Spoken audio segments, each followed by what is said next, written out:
ഈശോപ്പാടെ അപ്പാടെ അടുത്തോട്ട് എങ്ങനെയാ പോയേ ഈശോപ്പ? ആ, പറന്നു പറന്നു പോയി. യൂതന്മാരെങ്ങനെ കുരിശേ തറച്ചേ? ആ, അങ്ങനെ തറച്ചു അല്ലേ? പൊന്നെ, സക്കേവൂസിനോട് ഈശോപ്പ എന്നെ പറഞ്ഞേ? ബാ, ആ, ബാ അങ്ങനെ പറഞ്ഞു.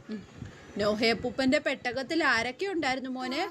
പിന്നെ പിന്നെ ആരുണ്ടായിരുന്നു? മ്യാവു. പിന്നെ ആ, അത്രയും പേരുണ്ടായിരുന്നോ? ഒയ്യോ.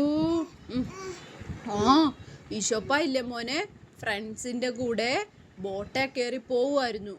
അപ്പം ബോട്ടെല്ലാം കുലുങ്ങി, കാറ്റ് വീശി. അപ്പം ഈശോപ്പ എന്നാ പറഞ്ഞു? ഈശോപ്പ എന്നാ പറഞ്ഞേ? കാറ്റിനോടും കടലിനോടും ഒക്കെ എന്നാ പറഞ്ഞു ഈശോപ്പ? അടികൊള്ളും എടാ. ആ, അപ്പം കാറ്റും കടലും ഒക്കെ അടങ്ങി. ആ, അടി. ആ, അങ്ങനെ പറഞ്ഞു. ആ, അപ്പോൾ ഈശോപ്പ ഫ്രണ്ട്സിന് സന്തോഷമായി. ഈശോപ്പ ഫ്രണ്ട്സ് പേടിച്ചു പോയായിരുന്നു. ആ, ആ, ഈശോപ്പ കാറ്റേ നീ അടി കൊള്ളു അങ്ങനെ പറഞ്ഞപ്പം കാറ്റ് പേടിച്ചു പോയി. കാറ്റ് നിന്നു. അപ്പോൾ ഈശോപ്പ ഫ്രണ്ട്സിന് ആ, ആ, കാറ്റ് അങ്ങനെ നിന്നു. ആ, കാറ്റ് അങ്ങനെ നിന്നു. അപ്പോൾ